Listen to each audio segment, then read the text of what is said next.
The Cincinnati Reds swept the Minnesota Twins on Sunday because two struggling hitters, if only for a moment, silenced the doubters.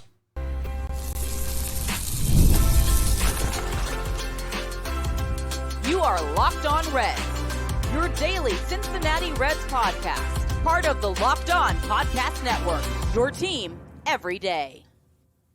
I'm Jeff Carr, and today's Locked On Reds is brought to you by FanDuel. Right now, new customers can bet just $5 and get $250 in bonus bets if your first bet wins. Head to FanDuel.com to get started.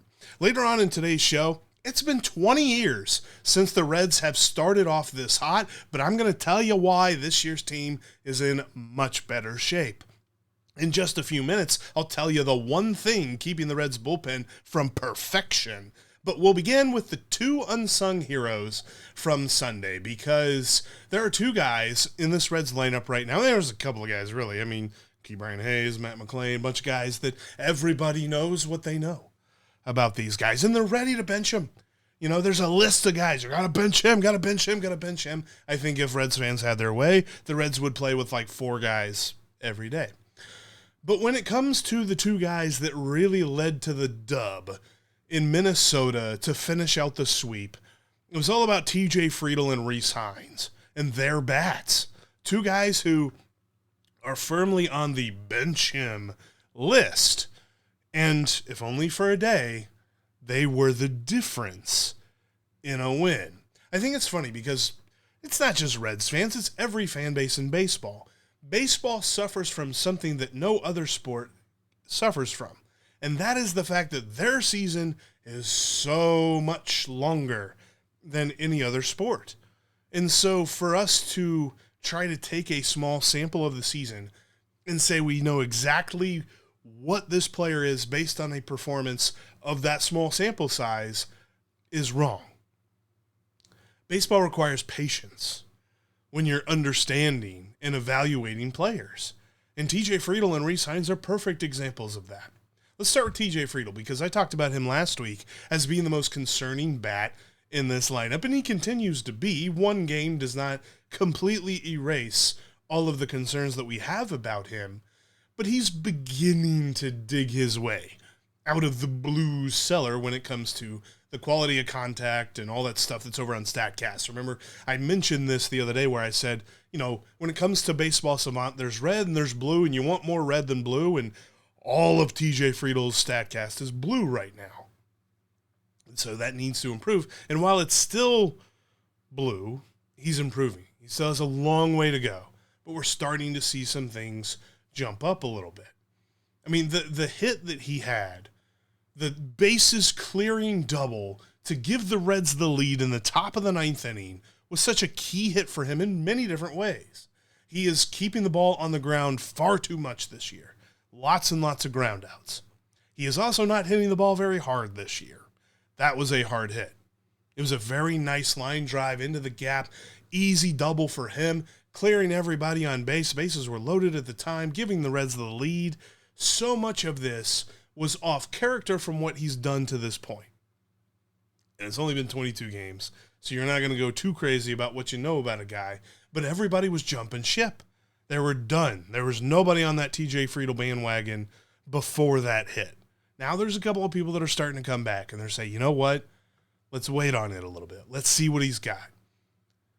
The interesting part about it is so much of his season is wildly different than what he's been in years past.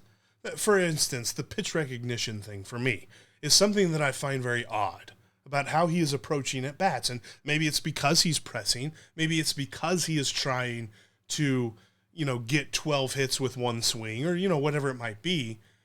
But he is swinging at fewer pitches inside the strike zone this year than he has in any other season. He is also combining that with the fact that he's swinging at more pitches outside the strike zone than in any other season of his career. His plate discipline, much, much different. Another thing that he is doing too much this year is swinging and missing. His swing and miss rate is higher this year than it's ever been. And so maybe these are all symptoms of just, okay, it's early and we can trust TJ to break out of this. He is one of the fan favorites on this team, one of my favorite players to root for on this team. And like that play that the double that he had in Minnesota showed you why. And we hope that it's starting something bigger. We hope that it's starting to see him improve a lot more. But like a lot of other underlying metrics are just so far against him right now. I mentioned the ground ball rate. He's hitting the ball on the ground too much. He isn't pulling the ball. Remember, he had that weird stat last year in that every single one of his home runs were pulled. Literally all of them. And as of right now, Statcast says that 3% of the balls that he has put in play have been in the air to the pull side. He's just not getting around on them, and his swing speed is really low. So there's a lot of different things to kind of monitor here, and we hope that trends kind of get bucked, especially with this great play, clutch hit. This is clutch. No two ways about that. Came through in the clutch in this point. But he has certainly struggled up until now. Rece Hinds is another guy that a lot of folks want to say they know what they know about him. And to be honest with you, when he was called up, I wouldn't say that I was over the moon about it. I wouldn't say that I was like, yes, the answer to the outfield has arrived. But I was curious. He had really improved his plate discipline statistics. He had really improved his contact rate and things like that over the last year in AAA. So let's see what he's got. That was his 5th game on Sunday. Do we know who someone is in 5 games? Because if he came up to play 5 games, why'd he come up at all? Come up to play 5 games, and then people just make a snap judgment about him, and then let's bring up J.J. Bleday, or let's do something else here. No. You got to give the guy more time. And one of the things that I'm really excited about, and it's the complete opposite of TJ Friedl, is that Rece Hinds, man, he's got the power in the bat, obviously. Has one of the fastest swing speeds, literally in the top third of the league, if he had enough at-bats to qualify. Top 33% of the league in swing speed. And since we're making snap judgments about guys, and we're going to look at tiny sample sizes, I'm going to look at Sunday, and I'm going to say, you know what? I think his pitch recognition got better in one game. It's something to monitor, something to keep an eye on. Not going to go too crazy about it. But look, the Reds outfield is a mess right now. And if you get rid of TJ Friedl and Rece Hinds, is JJ Bleday and, I don't know, Blake Dunn the answer? I don't know that. Here's the thing about JJ Bleday right now, because I've seen people say, man, he's mashing in AAA. He's got to be up here now. Why wasn't he up here already?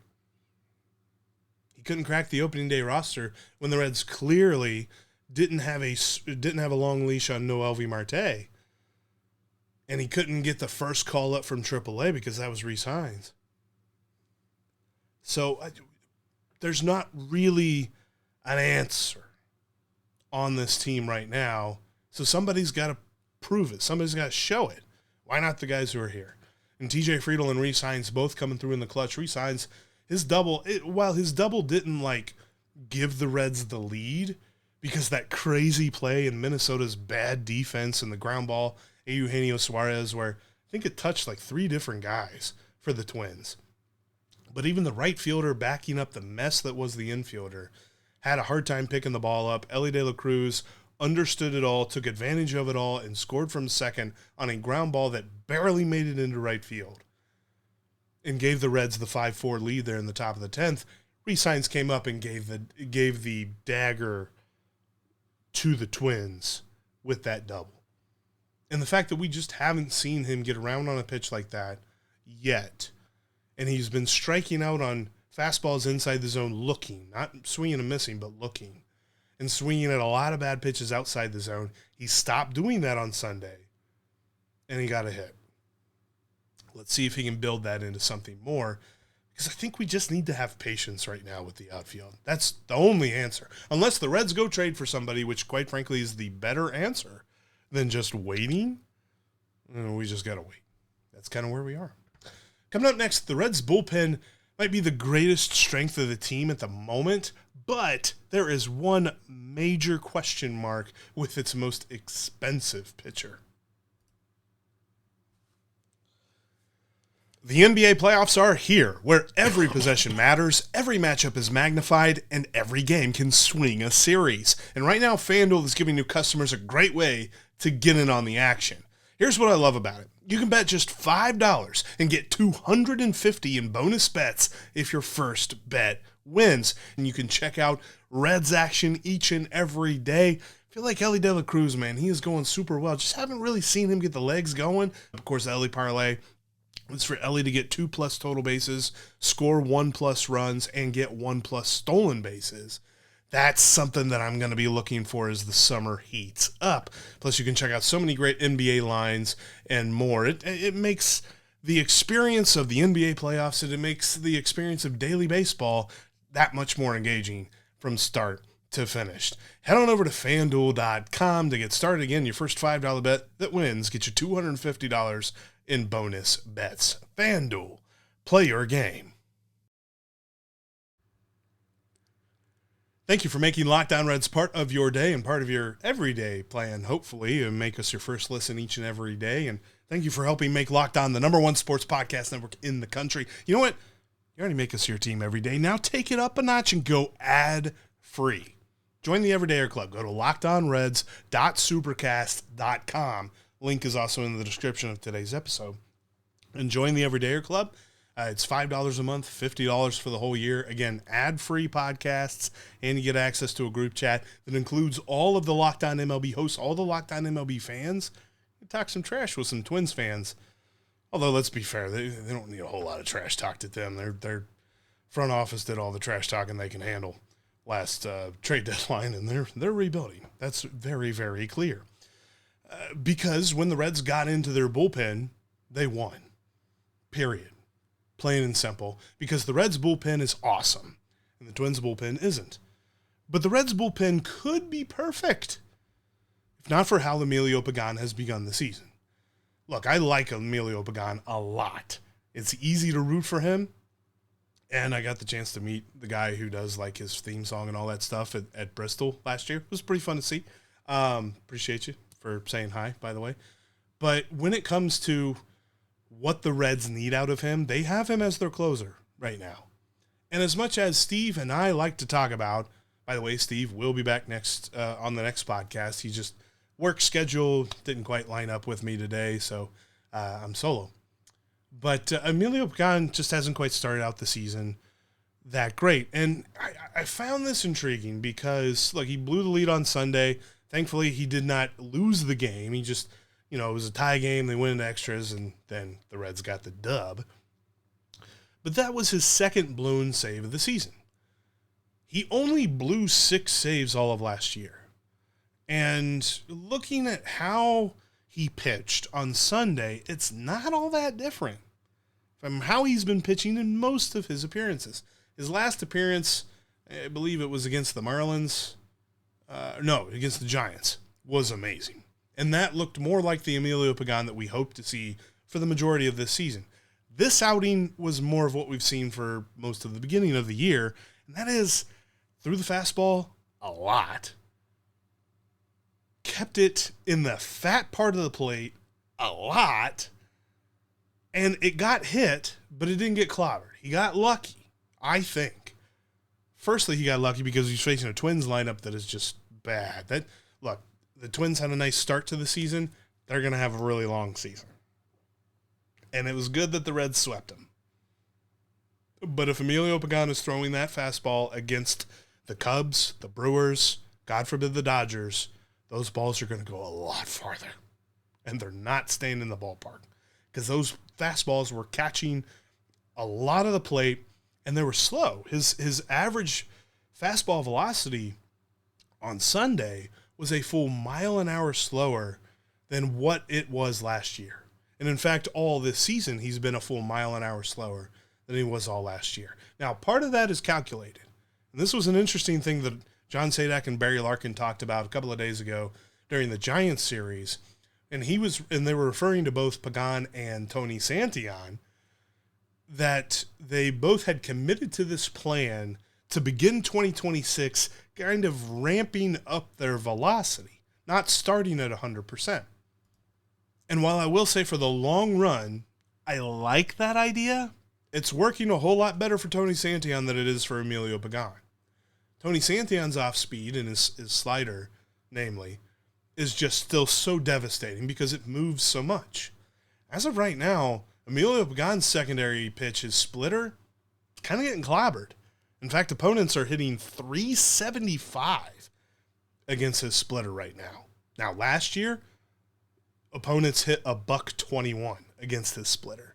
So maybe it's a combination of they're just waiting on the fastball, not respecting the splitter, and if the splitter happens to be for a strike, it's just very, very hittable. But for right now, Emilio Pagán just doesn't look quite right.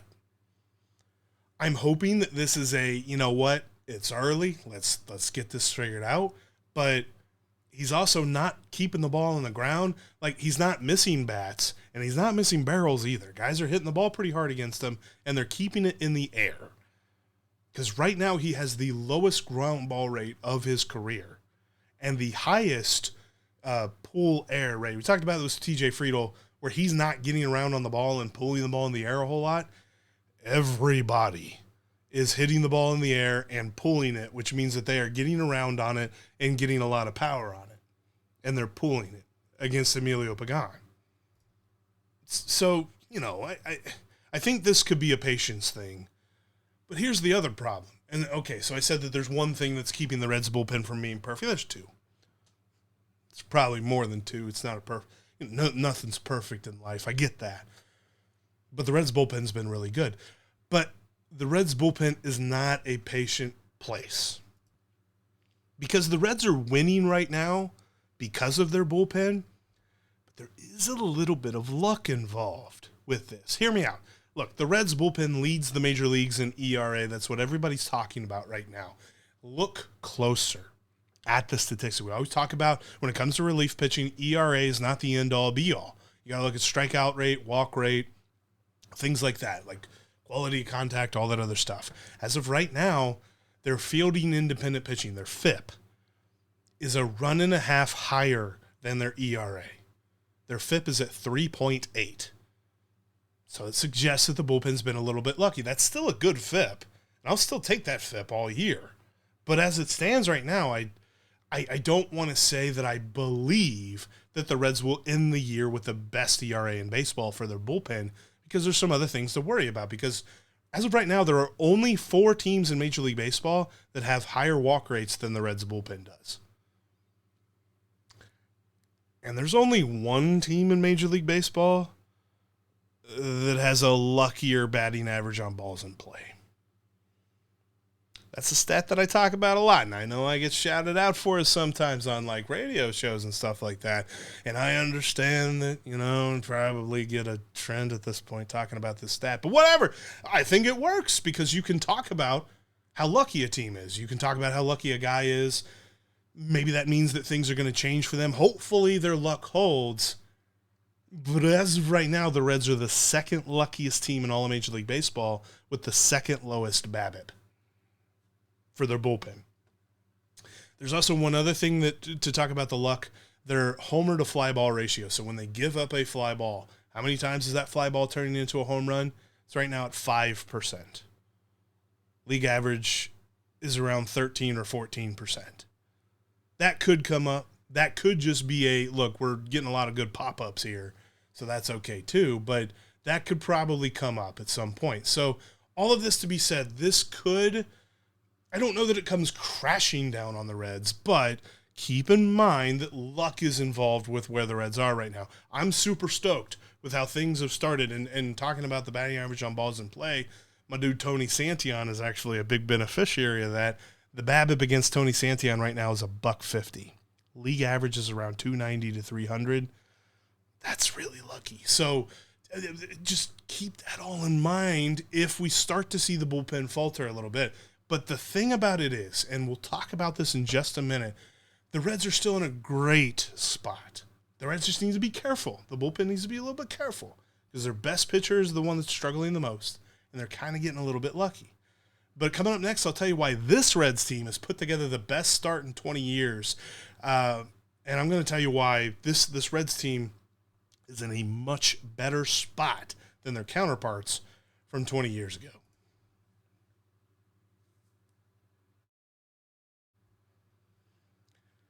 You can continue the conversation with us after the show is over on social media. You can follow me at Jeff Carr with 3 Fs on X and on TikTok. You can also follow Steve on X at S. Offenbaker with 2 Fs. And you can follow the show at Locked On Reds, all of the social media platforms.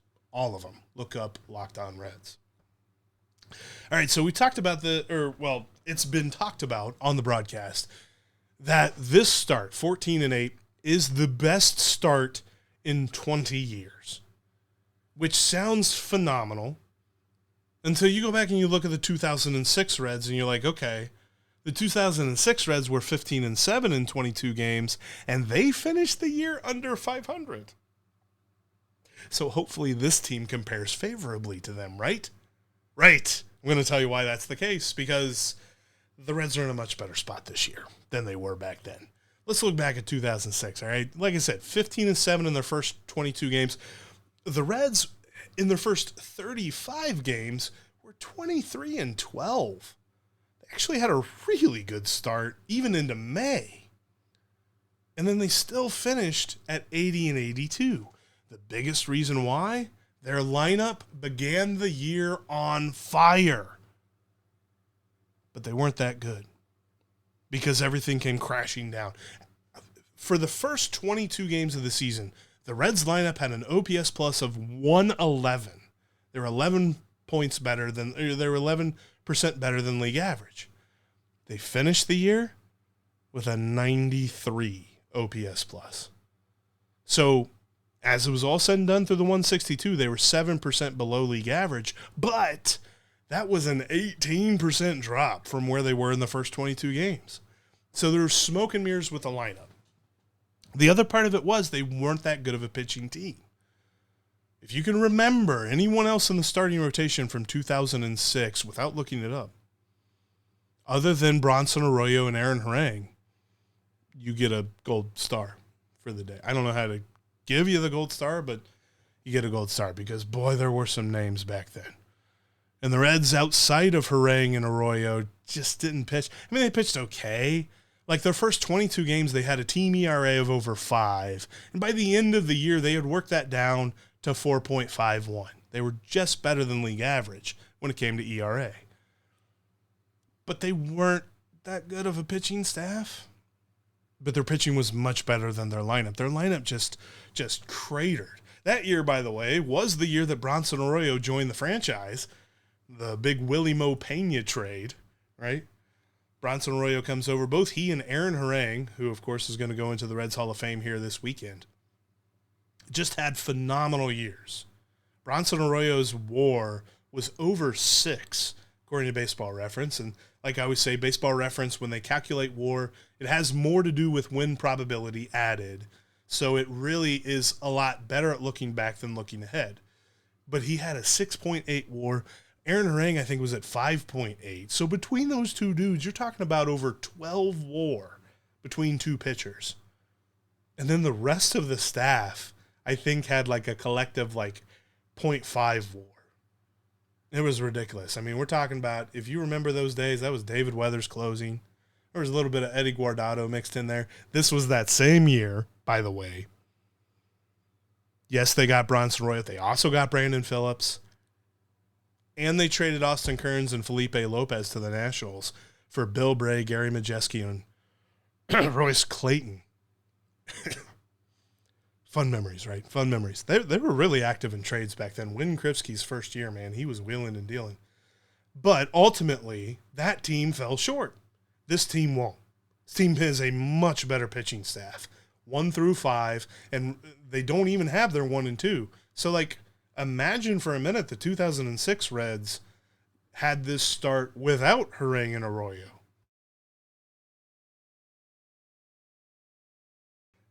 I mean, you couldn't, because that pitching staff was horrible.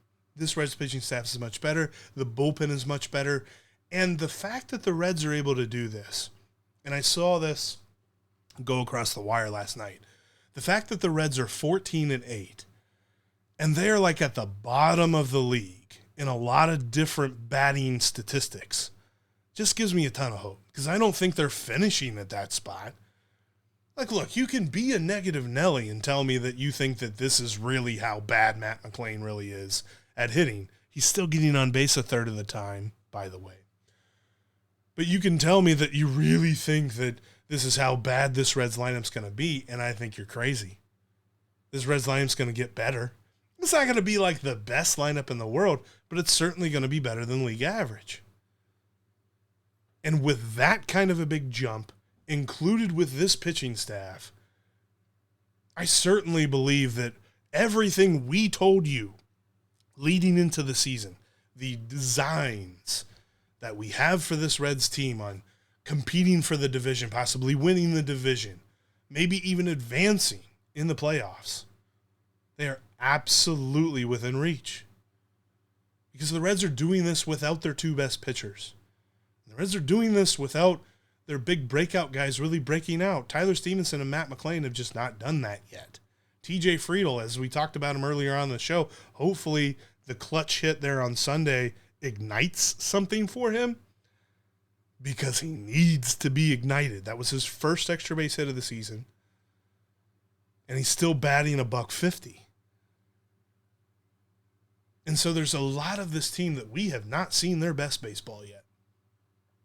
And yet they are still coming through in the clutch when it comes to one-run ball games, when it comes to the fact that they've already met their total of extra innings wins from last year, and here we are sitting on April the 20th. A lot of season left. There's still so much for this team to grow into, and they've already been this successful. We're just seeing the beginning. I firmly believe that.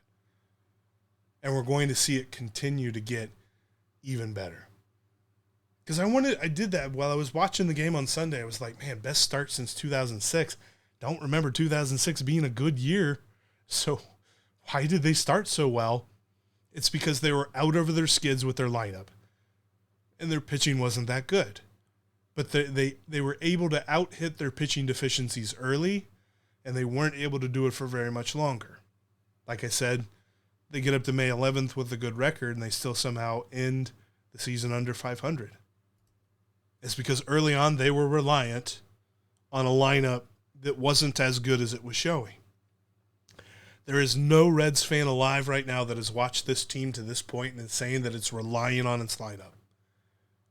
Sure, they've had some nice clutch moments here in Minnesota where they come up with late hits, but that's all because the pitching is keeping them right there. The defense is keeping them right there. Their run prevention is what gets them going. You know, what's that old adage, you know, come for this, stay for that?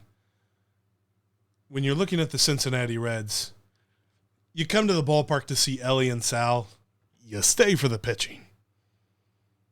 Because it's the pitching that's going to take this team so very far. And I'm just so excited to keep watching this team each and every day. We will be here each and every day talking about your Cincinnati Reds. Appreciate you for tuning in to today's Locked On Reds podcast. I would invite you, if you're not already subscribed, make sure you do so right here on YouTube, on your favorite podcast app, because we're going to be with you every single day. Coming up tomorrow, we'll talk about another start from Rhett Lauder. Kind of want to get Steve's thoughts on a few things from this weekend. And, of course, I'm sure he's probably going to bring up the fact that Ke'Bryan Hayes still doesn't have another hit. Whatever. We'll get into that. So make sure you're joining us every single day right here on the Locked On Reds podcast. For those of you on video, hang on. We'll send you on over to our first ever Locked On's 24/7 national sports feed. Or if you're listening on your favorite podcast app, go check out Locked On MLB, whether it's Sully or it's Brett Chansey and Mike Stanton on Back to the Bullpen, or, of course, MLB Game Night. We literally have you covered everything all throughout the league every single day over on Locked On MLB. But until next time, you know that Steve and myself will be Locked On Reds every single day.